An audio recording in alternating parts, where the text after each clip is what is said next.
Hello, I was going to talk about the new Star Wars series. I'm just not at this point. I can't. I gave up. It's horrible. But I'm going to look at what Disney have done with Star Wars overall and why Disney have failed Star Wars. So let's talk about it. I'm Will, I'm the host of the Book Geek, and I hope you guys enjoy this. The lack of cohesive vision within Disney Star Wars really shows.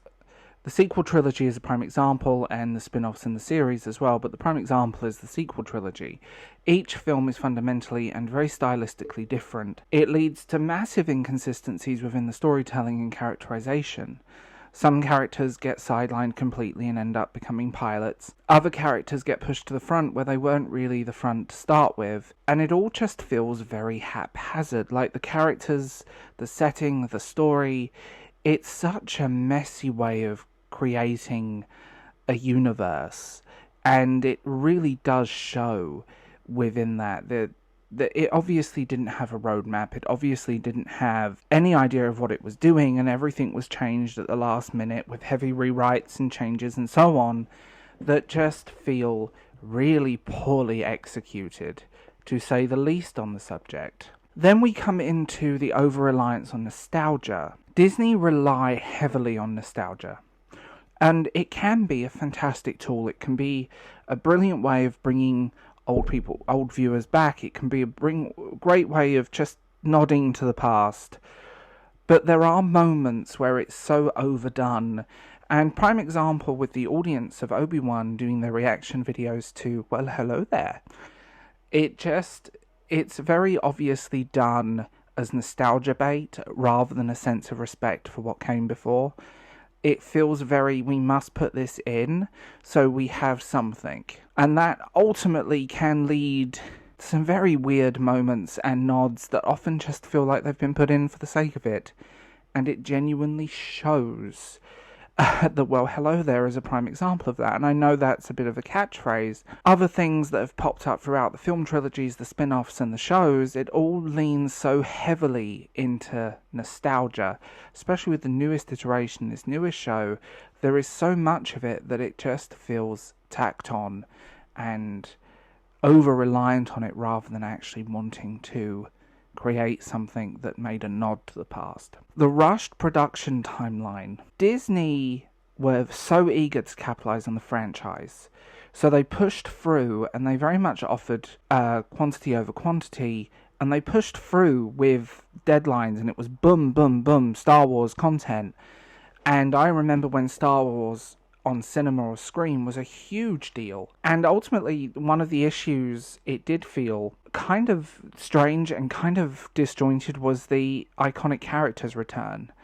But it felt very forced. Like, you have these legacy characters that are fantastic, and it honestly just felt forced. It felt completely ridiculous. And I mean, these deadlines definitely showing the writing of these iconic characters, because it often feels like they were written by people that had never seen Star Wars.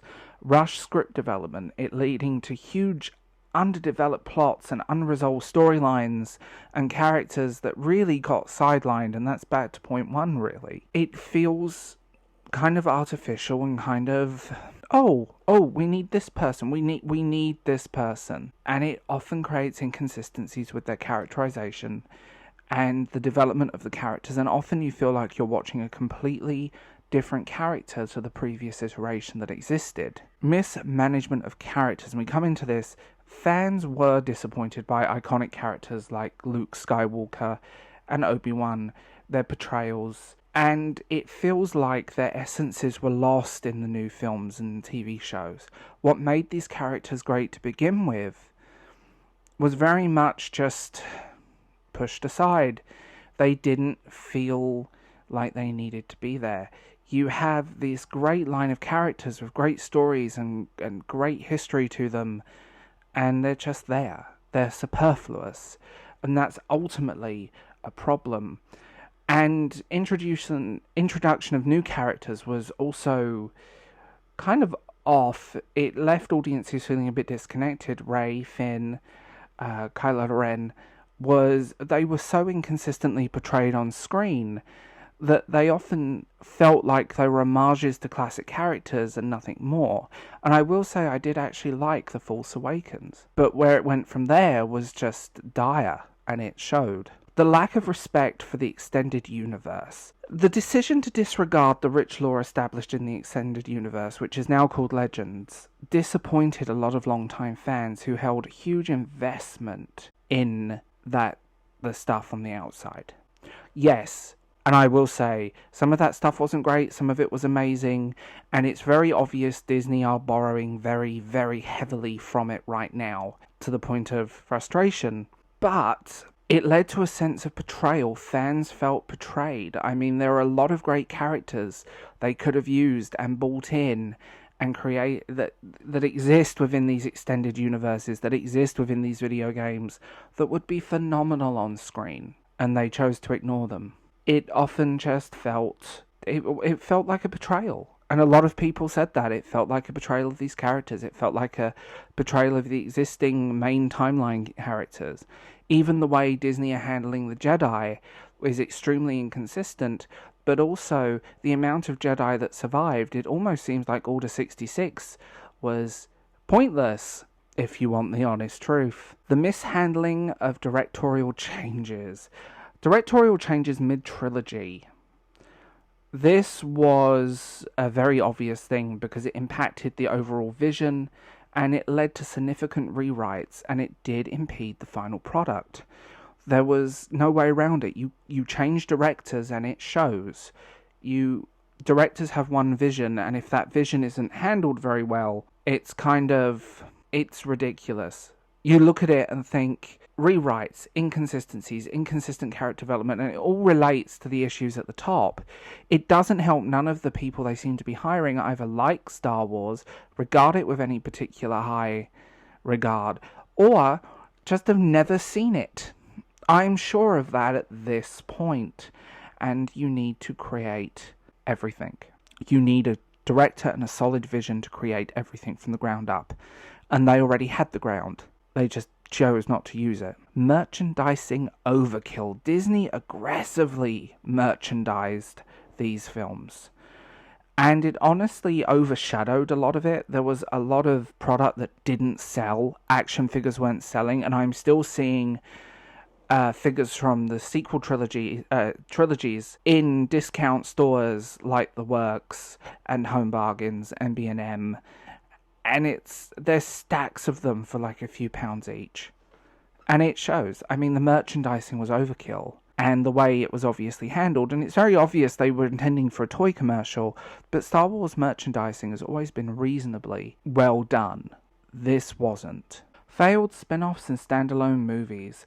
Spin-off movies like Star Wars, the Han Solo movie, didn't perform well, and it incited a failure in extending the franchise beyond the main episodic films. Now, I will say this, I liked elements of Solo. I think it was a good average movie, but good average is not Star Wars. And it was a bit of a love letter to the 70s. There is no way around that. It felt like the 70s. And I did actually like a lot of elements, and I loved Darth Maul showing up at the end. I thought that was really brilliantly done. It wasn't a strong movie. And these other spin-offs that have happened, including the more recent ones in episodic television, which are all exclusive to Disney+, which will never see a physical media release, really do show they have no clue what they're doing. They're trying to find the next success, and things keep failing, things don't do well. Obi-Wan was not a good series, let's face it on that one. Extended universe novels about him are far better and far stronger. When you have a huge amount of spin-offs on something that was once a big event movie, a big event thing, is a huge deal. And if they're not done right, they're not going to grab the audience. It's not that difficult to see. The handling of fan feedback. This was genuinely quite embarrassing. Disney's response to criticism was often very dismissive. It was very much shown that the fans, didn't particularly have much trust in the director, didn't have much trust in Disney, and Disney are proving themselves to just be content for a streaming service rather than television show. You have this whole thing, and when the criticism was lobbied against Disney, and there were fans that took it too far. There is no underlying that one. There are fans that took it way too far and attacking the actors, which is something you should never do, by the way, because the actors have very little say in what they do on screen. But the pushback, if you criticize this movie, you're an ist or a phobe. That's it. That's the entire thing. If you dare criticize our franchise, you're an ist and a phobe. And it made people very numb to it. And it shows. It really does show. And the final one, lost creativity in the pursuit of profit.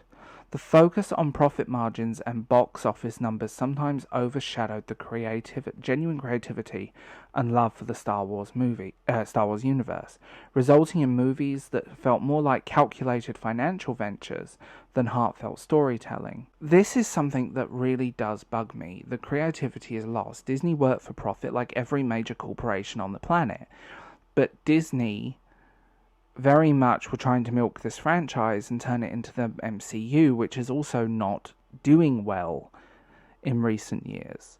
They're trying to milk these franchises and create something that it should never be. Star Wars should be this big, momentous, epic event, not endless spin-offs, TV shows, cartoons, endless merchandising to the point that it's not selling. They've made the decision not to release merchandising for more recent ventures because no one is buying it. The mishandling of this franchise by Disney is absolutely appalling, and it's a real shame. The only Disney venture I can say that I really loved was Rogue One. I think that was a great movie. I really enjoyed that. But it still fell flat next to the original films. Say what you want about the prequel trilogy and the many flaws and the Phantom Menace basically being an overlong prelude, I will say these characters, this world that Disney has created is disjointed, messy, and overdone. So tell me what you think in the comments below. I will talk to you guys later.